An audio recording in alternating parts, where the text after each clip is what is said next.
They have healers. Are healers gonna stop you from getting AIDS? Are healers gonna heal you of HIV?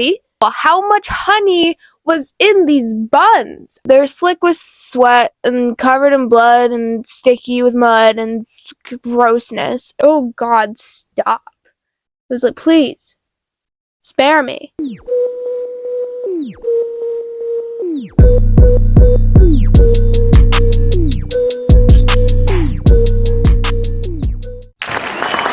They were covered in honey and blood and sweat, and she said slick a lot. It goes down so many hallways. We've already had this conversation about liquid pooling in places it doesn't belong. What is popping? What is popping? If you haven't watched the previous video, I suggest going and doing that first because this is the part 2. I have just finished the next 10 chapters, so chapters like 11 through 20. These 10 haven't actually been as bad as the first 10 were. The first 10 I had a lot of issues with because they were covered in honey and blood and sweat, and she said slick a lot. A lot was happening and yet nothing was happening, okay? But I did find my positive in all of those 10 chapters. My positive was Kit. I enjoy Kit's company. Kit can stay. The rest of them, I'm still warming up to the rest of them. So in chapter 11, mind you, chapter 10, Peyton has just left Adina. She has just left Loot. She has just left the fort. I didn't like that whole interaction between the two of them because it didn't feel emotional enough. It didn't feel like Peyton was going off to her death. I think Adina even says, like, well, even if you don't win, you're gonna come back to me, so, like, just try to win. It doesn't sound like people actually die during these trials. The trials don't feel deadly. They don't feel dangerous. They don't feel like they're as big of a deal as Peyton keeps claiming that they are. She gets to the palace. And my biggest gripe with chapter 11 is the lack of descriptions for pretty much everything. There's a line in this where it says, I spot the tips of the daunting towers before the whole daunting palace comes into view below them. Anything else? Anything. Give us something. Because you used daunting twice.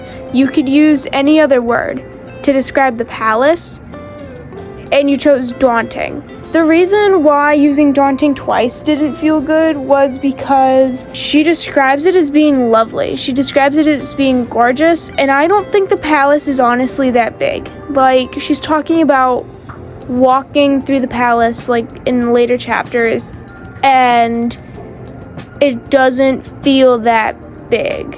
She doesn't go anywhere in the palace to make it feel that big. She's describing what the inside of the palace looks like, and the only sort of descriptors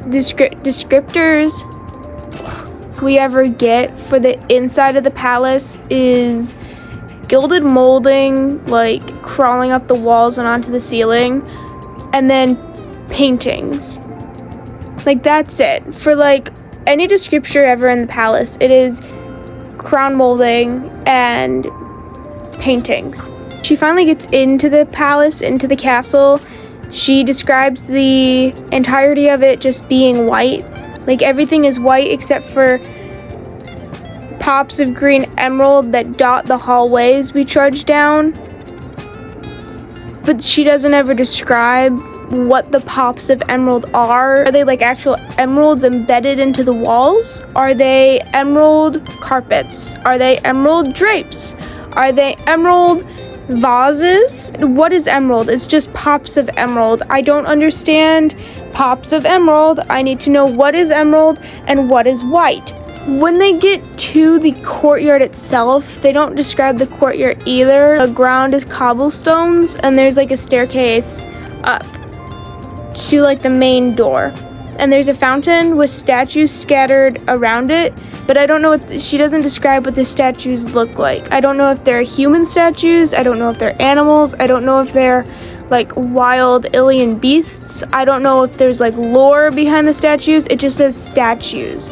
I don't know if they're made of marble. I don't know if they're made of stone. I don't know if they're topiaries. Like, statues. That's it. That's all we get. I don't know if the fountain's running. I don't know if it's full of algae. I don't know if there's like vines. I don't know how tall it is, if it's 3 tiers, if it's just one with like one spigot of water shooting out of it. I don't know if it has multiple spigots surrounding one main spigot. Like, there's no description at all. I cannot envision this. In the courtyard, there's no description for what the courtyard looks like. I don't know if it's rounded. I don't know if it's square. I don't know what the door shape that they drive through looks like. They didn't give me a door shape, or if there's a gate, or if there's a moat. Like, I got none of that. There's no description. I don't know if there's a balcony surrounding, like, the top, because remember, they're going up a staircase to this main door that they're going in. Is there a balcony that the staircase also is there doors under the staircase? Like, there's no description for anything in this palace, and I don't know what it looks like. Oh, I also need a map, because she goes down so many hallways, but I don't know where any of them go. There's no description. I know there's a door from the training grounds to the kitchen. I also know that there is a doorway from some random hallway in the palace to the kitchen as well. But I don't know how they got to that hallway, because they just simply travel down a hallway, then another hallway. And I don't understand. Also in chapter 11 is the first time that we meet Kit, or she meets Kit, sorry. We already know who Kit is, and that's because of Kai's POV. And that's sort of like my main issue with the dual POVs, is we kind of learned who everyone was all at the same time, except for Jax. Jax is apparently the adopted brother of Kit and Kai, and he was only brought up in like chapter 9. He wasn't brought up during like the exposition dump of Kit and Kai being half brothers, because there was an exposition dump about them being half brothers. But he was just brought up randomly in chapter 9 without any sort of like prelude before that. So that felt like a plot point of convenience. She meets Kit and she's in a bathrobe. This girl is not like other girls. And that makes me upset, because she's like inner monologuing, remember to play the part, but she's not doing it very well. If I'm trying to survive, I'm throwing out everything that I knew, and I am acting like my life depends on it, because in this situation my life would literally depend on it. She's just different. She's a special. She's the main character. And chapter 12, this is the chapter when Peyton goes to the first ever like formal dinner with the royal family, with the king and the queen. She meets the rest of the contestants, and instead of dressing formally for a formal dinner, she's wearing black leggings. One more time for you in the back. She's wearing black leggings. Now, I have never been to a 5-star restaurant. I have never dined with a king and a queen. But if I did, you could not pay me enough to wear leggings to a dinner with a king and a queen. You could not pay me to do that, to make a fool of myself like that. Could not pay me. Threaten the lives of my families, maybe. But she's an orphan. She has no one you can threaten. I feel like I'm reading a Wattpad original fan fiction, because we know everyone in Wattpad wears leggings all the time because they think it's a good idea. And it's not. It's not. No! There's also points in this chapter where we kind of learn more about like the trials, but there's only 9 people competing in them, which also doesn't feel as deadly as Peyton is claiming that they are. Like, it's only 9 people. 6 of them, I believe, are from the palace, and only 3 of them are not. And you're telling me that this is deadly and harming the country? They still talk about each other's eyes too much. That's like the only thing they can bring up about each other are their eyes, and it's starting to grate on my nerves a little bit. That and the phrase, I almost choked on, and then fill in the blank. Not what you're thinking. I almost choked on some sort of food. I almost choked on air. I almost choked on, like, my drink. Like, they say that too much for it to be healthy. They also tend to laugh or chuckle or smirk or smile at everything each other says. Like, anything Peyton says, Kai and Kit are chuckling or smirking or laughing at, even if it's not funny. My face is constantly set in the expression while I'm reading this. The same can be said for anything that Kai says, because whatever Kai says, despite what Peyton is feeling in her heart of hearts, despite how much she's like, oh, I don't like him, and she can't help but like smile and laugh at anything he does. And I'm like, am I reading about the same guy that you're having a conversation with? Because none of that was funny. Oh, I remember what grossed me out in this book, in this chapter. Chapter 12 gave me the ick. Chapter 12 gave me the biggest ick. Not eating. Peyton's not eating. Mostly because, I don't know why. We don't actually get her POV from this, like, portion of the book. We don't understand why she's disgusted with eating all this food. He seems to assume it's because of, like, how much there is and how much they're gonna waste. Why would you waste it, first of all? But then he forces her to eat. He says, I lean over the table, adding potatoes to the growing pile of food on her plate as I murmur, are you going to make me spoon feed you too? Or can you handle feeding yourself? With that, I smile at her in a way that will undoubtedly make her want to throw her beans and a punch at my face. If anyone, including my mother, said that to me, if anyone ever said that to me, we're done. I'm through. Gave me the ick is what that did. The ickiest ick, like shivers up my spine. I don't think I've ever felt shivers up my spine before, but like reading that entire interaction, which took multiple pages, was gross. And I've been finding a bunch of editing mistakes, and every time there's an editing mistake, I put a little blue sticky note, and I'm like, oh, they shouldn't have missed that. They shouldn't have missed that. Chapter 12 has all the good stuff right now. Chapter 12 has the goods, okay? First of all, she wears leggings to a formal dinner. Second of all, he's treating her like an absolute child, and he calls her a little thing. He calls her a little thing multiple times, and he uses her as amusement. Like, he constantly is saying, within his own POV, within his own mind, within his own monologue, that, oh, I'm gonna toy with her. She's so amusing. She's such an amusing, annoying, cocky little thing. And I'm like, dehumanizing much? Like, I'm not even in her position, and I feel dehumanized by this man. This is a fictional man, and I feel dehumanized by him. Is this hot to people? And then we get to page 96, and page 96 is the knife to the throat scene, the scene that everyone was, like, foaming at the mouth over, and it gave me the ick for both of them. They are both now icked out to me. I can't handle either of them anymore. They go on these weird, like, flirting, and then he calls her a vicious little thing. So she has his knife to his throat, yeah? But then he reaches around her back, and it says, slowly. I reach my hand around. So she had time to stop him, mind you. She had time to stop him, because she doesn't realize what he's doing at first until it's too late. And I'm like, if you know your knife is at your back and he is reaching behind you, you sure as heck should imagine that I'm slicing both of his wrists and leaving him to die. Because then he puts her knife to her throat, and then they both sort of back off and exchange knives again. Chapter 13 is their training. He throws a knife at her. Divergent much? And Blair throws a knife at her and cuts her ear. Divergent much? And he braids her hair, and he didn't do it good. And she was like, I could have just done it. And he was like, Are you insulting my braiding? Kinda. I'm paraphrasing, obviously. And they smile and laugh at each other more. And I'm like, why is there so much smiling and laughing? Like, you guys are supposed to be enemies. Like, you're going to die.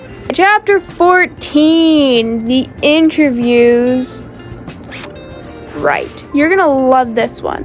Chapter 14 is just a lot of her, Peyton, looking at Kit and seeing the king and being angry for no reason. Like, she looks at Kit, sees the king's eyes. It's all about the eyes with these people. It's weird. Every time she looks at Kit, she sees the king, and it reminds her of her dad's death, and so she's angry at Kit for no reason. And it kind of makes me upset because you need to, like, separate them. They're not the same person. Just, like, separate them. Separate them. Her and Kit are almost more enemies than her and Kai are at this point. This is where it got really Divergent-esque, and they go to the bowl, which is the arena, which is the Roman Colosseum at this point. And they go to the bowl, and they are walking around the bowl, except I need a map for the bowl as well, because she cannot describe directions for the life of her. I don't know where these people went. I don't know where they've been, and I don't know where they're going. They walk through the bowl, and then they get to this, like, I want to say, like, box, sort of like room for the royals, and there's this trap door in the floor, and they just jump into the black trap door. Like, they just jump into the darkness, just like straight up. Like, Kai jumps first, and Peyton's like, well, okay then, and she jumps in right after him. And I'm like, that if that isn't Divergent, I probably should reread Divergent. She says that the fall is about 7 feet, which is about my ceiling to the floor. I would never jump that high, even if I was landing on a mat, because if you land straight-legged, you are breaking your knees. She says that she has bended knees. I don't believe her.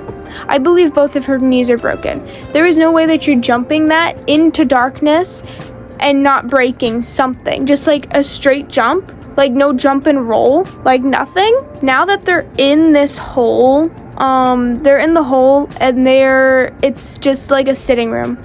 The entirety of this darkness is now lit up somehow. I don't remember who turned the lights on. It probably didn't say.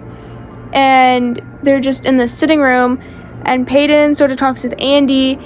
Andy is a girl, and she is the cousin of Kit and Kai. So it's just, there's 4 royals in this fight right now. 4 of them. Do you think that the royal family would be okay with 4 of their own going into the trials and not surviving? I don't think so. I don't think these trials are as deadly as we're being led to believe. I think everyone's gonna live. They get out, they climb out of the hole that they just came in, which was a 7-foot drop. There's no ladder. They just all jump. They all have to jump to reach and then, like, pull themselves up, which is dumb. I don't like it. But she can't get up because she can't get her, like, foot over the ledge because she's in a dress. And I'm just wondering where the people on the top are. Is no one helping these people up? Where did all the Imperials go? The Imperials come and go whenever they bloody well feel like it at this point. Where were they to help her up? So instead, Kai rips a slit in her dress, and then she climbs up just fine. There was a good line in here where Kai comes up to her, and he's always so close to her. He's always so close to her. I don't think he knows what boundaries are. He says, too stubborn to ask for my help, Gray, because that's what he's calling her. He's calling her by her last name. You can't just call her by her name, because then that would humanize her. She responds with, no, I say coolly, too strong to need it, which is good. I like that. I can work with that. That's good. I need that from her more, but that's it. That's the only sort of, like, girl boss statement we get. And then she's back to, like, feeling flustered every time he's around and, like, clamming up whenever Kit looks at her. They walk out to the stage for these interviews. I don't know how she knows what Tila looks like when she doesn't know what the royal family looks like, because Tila only shows up every 5 years for the trials. Tila has teal hair and is Caesar Flickerman. And if that isn't some sort of copyright infringement, I don't know what is. Tila is going on with, like, the interviews. She has the mundane power of voice amplification, and she's called an amplifier. It's crazy. She just touches people and their voices get really loud. in this, Andy has wine red colored hair. And for this interview, she's wearing lilac. I don't think Lauren understands how a color wheel works or color theory, but I don't believe those colors should go together. Later, she's seen wearing mint green with wine red, with really dark hair. Those are not placed on the color wheel in any sort of pattern, place, or adjacency where it would look good. So those should not be here. Hey, editing again. I just wanted to pop in here and say that I was working with the AI art thing that I've been using. I put in Andy and the colors that she was wearing to sort of see what AI would come up with for all of that, because the colors that I'm envisioning aren't working. And it pulled up images. I don't think the colors are correct. I didn't think lilac was the color of purple that this is. It pulled up this image when I typed in wine red hair and a mint green dress. And this is essentially Ariel. So maybe I was thinking about it wrong the entire time. Maybe I don't know my colors. It all depends on skin tone too. And the first image I have for Andy, her skin tone does not go with light colors at all. I'm coming to you to not apologize because I don't think I'm wrong, but just to admit that, hey, I might be wrong depending on how you're looking at the colors and how it's all sort of set up together. And for your enjoyment, at the end of the video, I'm going to show you the rest of the AI images that I ended up coming up with. So Tila obviously leaves Peyton for last, which means that we get a chapter break, and then chapter 15 is actually Peyton's interview, and I thought it was kind of cool to see her sort of show off and showcase her psychic abilities, even though it's not real. They ask her about saving Kai, and she sort of quips, jabs fun at him. And instead of saying the token usual sort of speech at the end of your interview where you say, I'm gonna fight, bring honor to my country, bring honor to my family, bring honor to my king, something like that, some weird little thing. She says, I'm going to survive this, and that's it. She doesn't say that normal expected little catchphrase. That is brought up later by, I think, either Kit or Kai, I'm not sure. They're like, no one's ever said that before, that's so good of you. They're, for whatever reason, so enamored by her, and I don't get it. I'm a girl's girl, but I don't get it. Chapter 16, I started off, my first sentence was, how is he always covered in blood, and why? And he's Kai, this is Kai's POV. He is torturing that silencer still, weeks later, the one that attacked him, the one that Peyton beat half to death. And he leaves and goes to dinner, but he doesn't wash his hands, and he's still covered in blood. And I'm glad someone brought this up. His mother even said to him, honey, you're covered in blood. Go. And he's so occupational hazard. And then he sits down and he's eating anyway, covered in silencer blood. His hands are still covered in the silencer's blood. He's covered in blood. I can't stand these people. They are so unclean. They are so unsanitary. Also during this chapter, he takes her to the kitchen and forces her to eat again, and sort of brings up, he introduces her to Gale, and her and Gale sort of pick fun at him, and they bring up sticky buns again. If I have to deal with sticky buns again, I'm going to go choke on one. He says that Gale informed Peyton about some rather embarrassing stories from his childhood, and that's as far as we get with that. That's kind of what we're struggling with the entirety of this book, is that things are told to us, like we are told that things happen, we are never shown that things happen. We are told that things are said, but we never read any of the dialogue that we are told is said. We never hear any of the stories that we are told is said. It's a lot of telling and not showing in this book, which is fine for some readers, but for me, I'd rather have really detailed descriptions that if I feel like I can glaze through, instead of getting like a 2-sentence description of something and not being able to envision it and wanting more. I'd prefer to have more than have less. And right now, everything I'm getting from this book is less. Near the third act, because there's like 3 separate things that happen in this chapter for Kai, and they're all sort of split up by paragraph breaks, but in the third act of this, he and Kit have a conversation where they're talking about like their responsibilities for the kingdom are different, and Kit kind of wishes that he was a part of the trials, not because he wants to compete, but because he thinks it's like his duty to compete and he should, just to like kind of prove himself, which I think is good.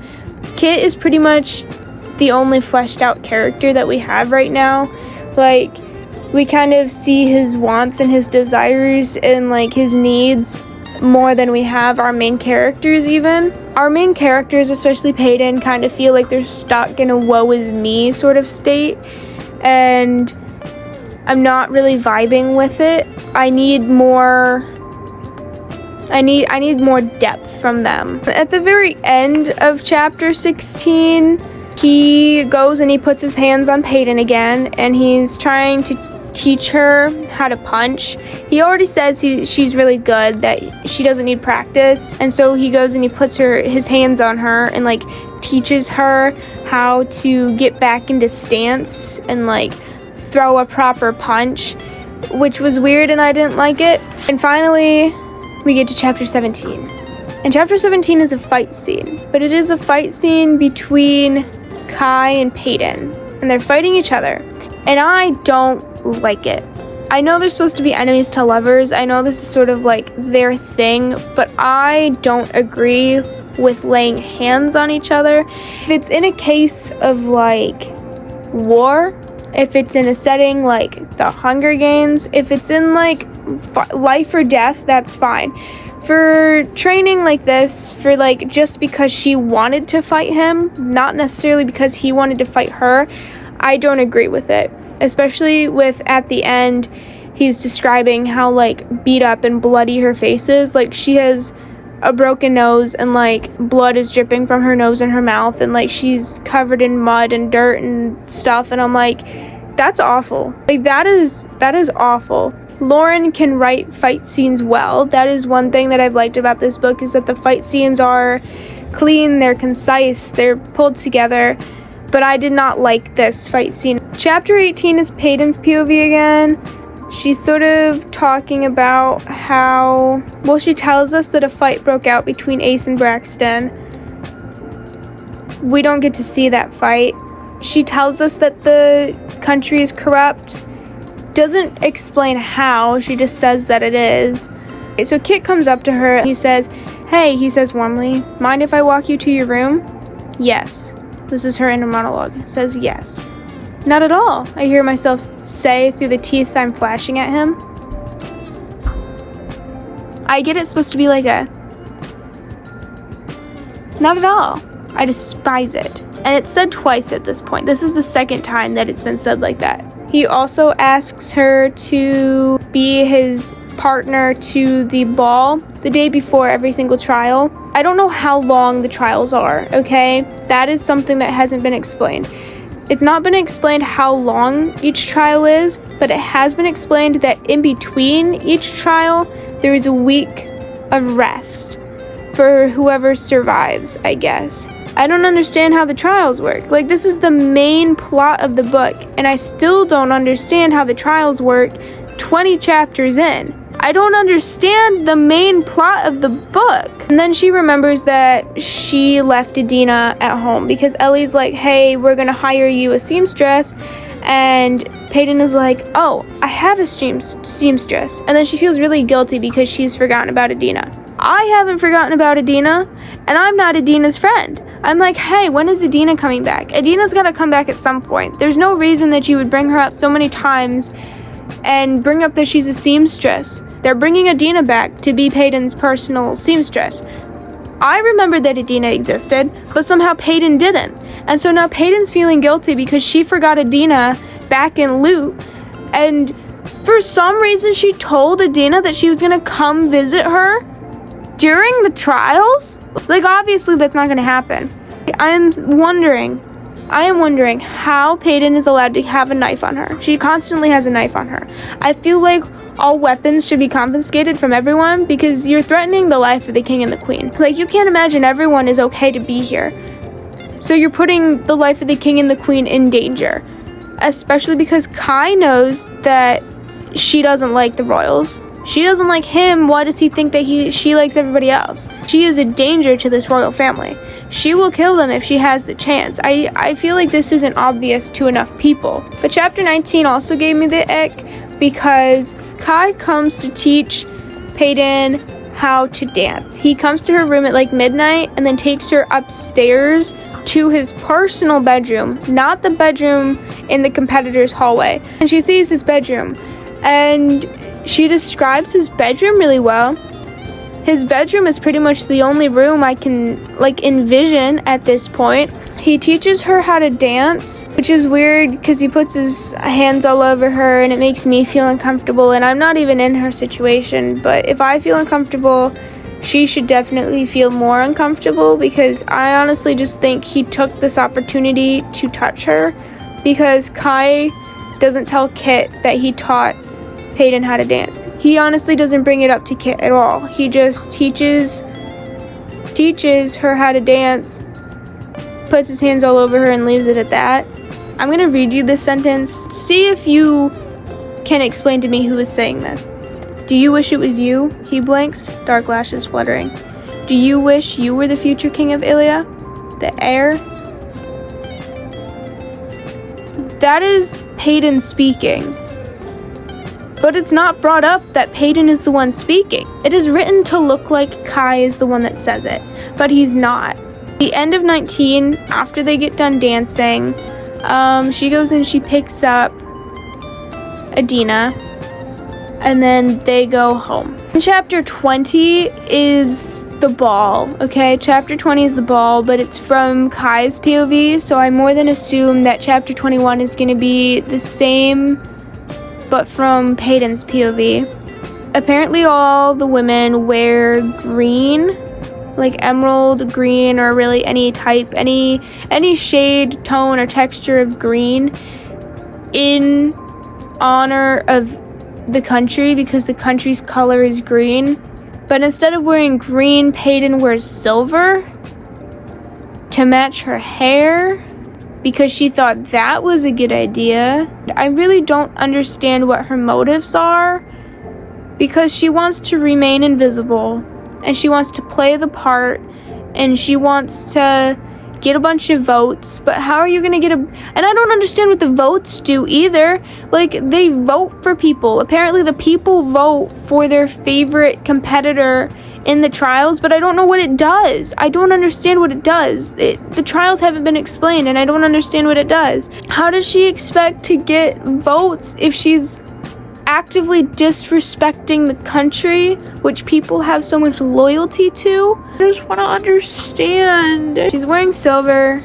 It's got a giant slit up her leg and spaghetti straps, and she's wearing her knife on a thigh thingy. She's wearing her knife on a thigh thing. I don't know what you call it. This is where Andy's wearing her mint green dress with her wine red hair. Kai is paired up with Blair and he doesn't like it and he's just actively being really rude to her. He tells her she looks stunning and he means it, so he's not all bad, I guess. Blair tells Peyton she likes her gown, and then Peyton insults her in reply, and then Blair gets upset and attempts to slice her with a steak knife. Kit then goes and takes her to dance, and Kai just can't keep his eyes off of her because he's jealous of his brother, and he doesn't want to like Peyton, but for whatever reason he does, and it's making him try to distract himself by dancing with every other like woman, every other girl at this ball. And that's about it. That's up through chapter 21. That is chapters 11 through 20. And while they weren't as bad as the first 10 chapters, I didn't have as many moments where I was like, oh my god. I still had a few moments, especially with the way that Kai treats Peyton.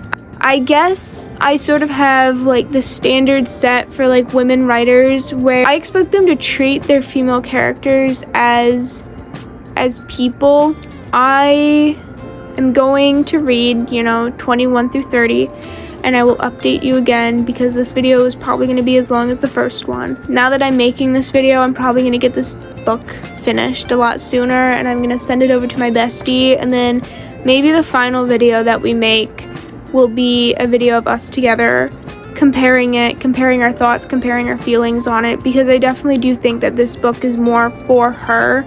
She will definitely probably enjoy this more than I will. She'll probably be less critical of it. I am only critical of it because I had high standards for it, not because I know Lauren, but because I expect the most out of women writers. Like, you look at female authors like Jane Austen or Marissa Meyer is one that I like a lot. I know there are a lot of authors who are women that, they have written things that aren't that great, like Colleen Hoover, Rebecca Yarros. I do think that the chapters are getting better. I think that the more she writes, the more she kind of got into the groove of what the book is supposed to feel like. So I do expect by, chapter 68 that I will have less and less to find issue with within this book. I'll get the second book when it comes out because I guess Powerless is going to be a trilogy.